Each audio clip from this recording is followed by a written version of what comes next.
among core members. Today, we're going to be talking about NYSC Side, Empowering Youth for Economic Growth.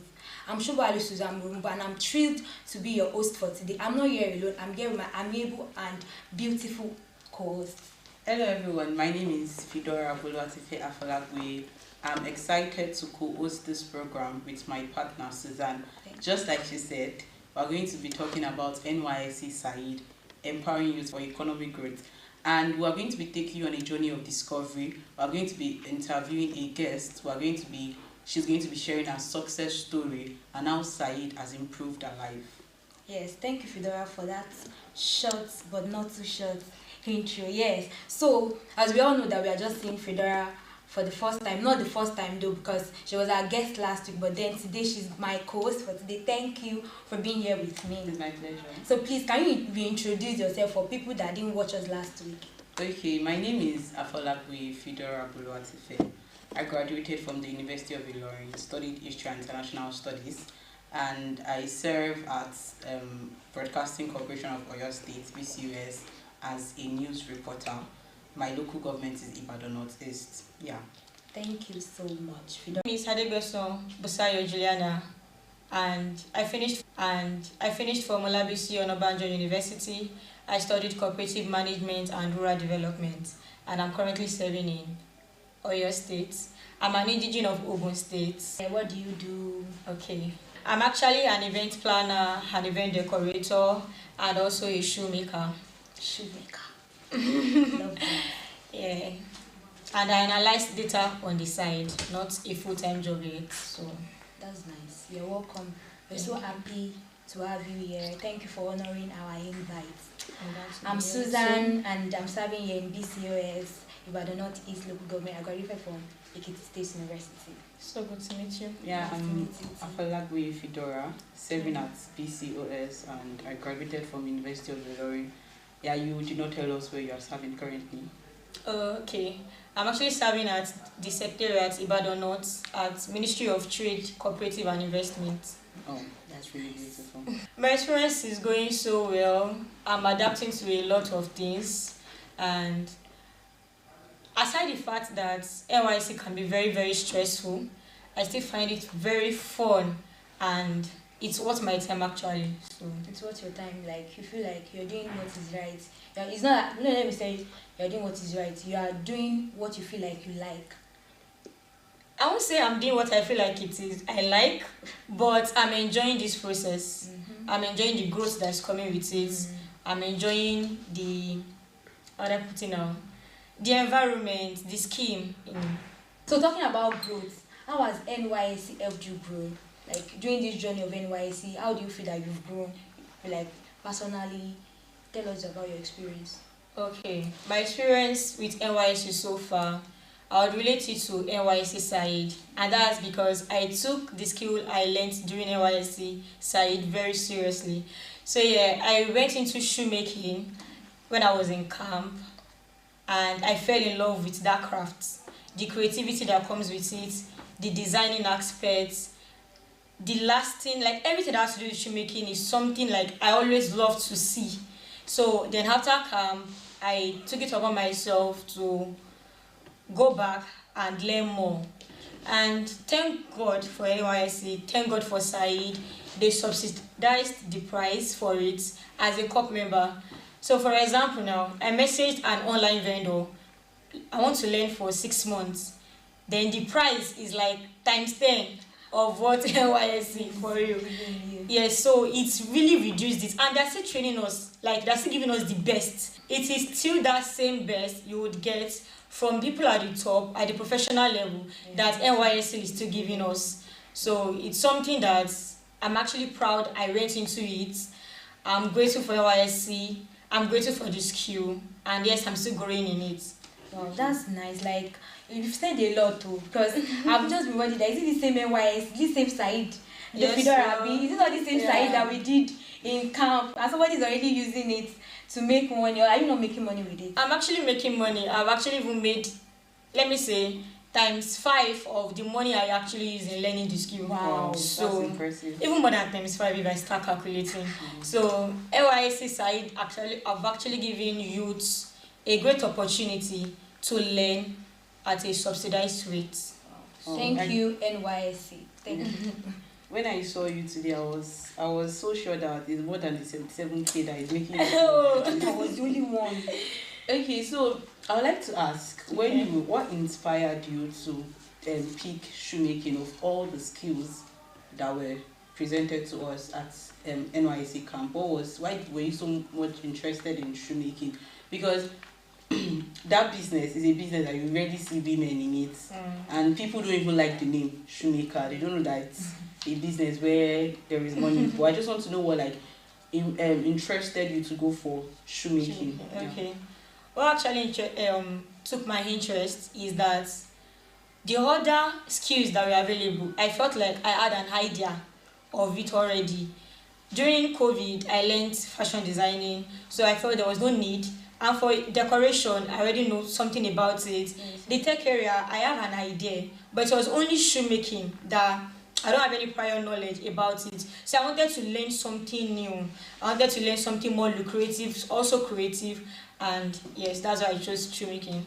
Oh, that's nice. Talking about inspiration still, you can't just go for NYC and then you learn shoemaking at camp, and then you just feel like, okay, this is what I want to do, like this is something that I feel that let me go into, like a business that you can, like what really pushed you that, okay, this thing I've learned, I really want to know more and I want to start making money from it. What inspired you? What pushed you to learning more and making it a business for yourself? Yes. Oh, okay. Actually starts with, I had a very good boss at camp, and he's still my boss now, so it made it easy to learn.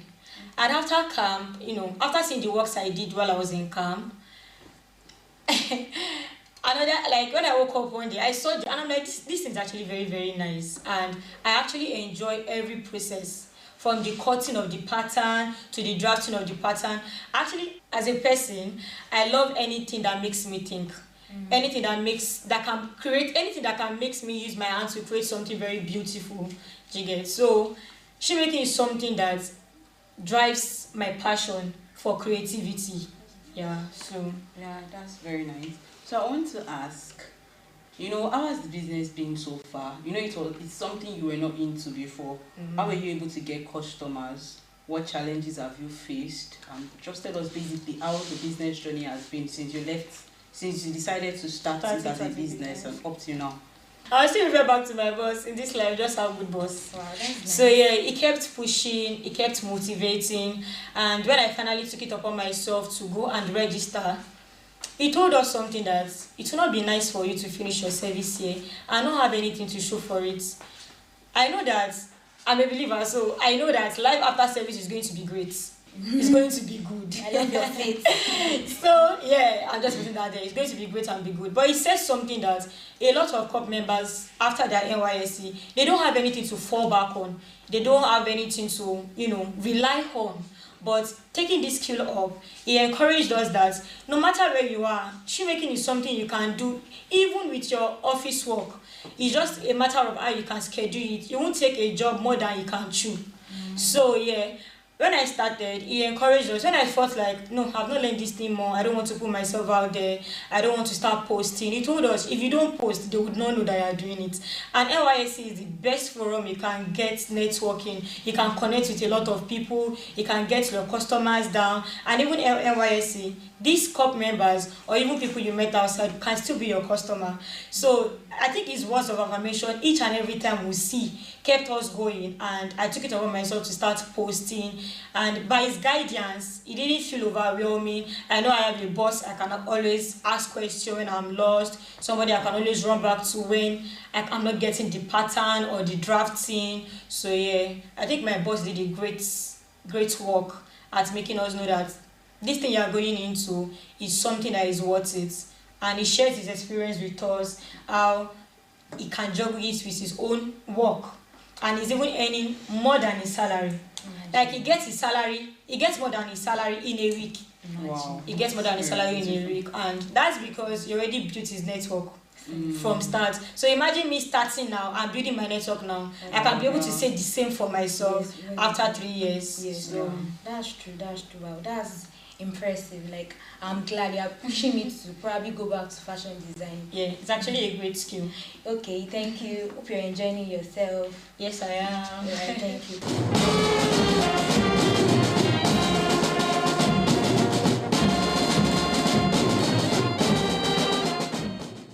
Entrepreneurs learn along the way, like we learn every day. So what have been your lessons? What have been, this is your boss you're talking about. It's not as if at times like he's not going to scold you, he's not going to say things that you don't like, he's not going to do things that you feel like, why?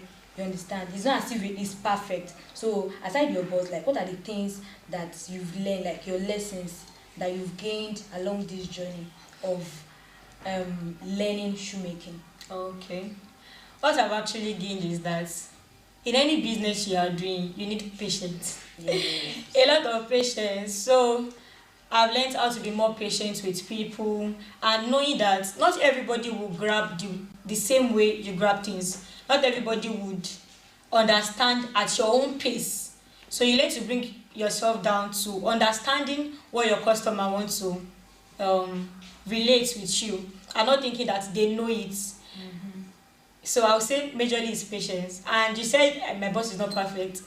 Honestly, I've only seen his perfect size. Yes, he corrects us with love. He does not shout at us. So that's even more reason why I'm eager to learn.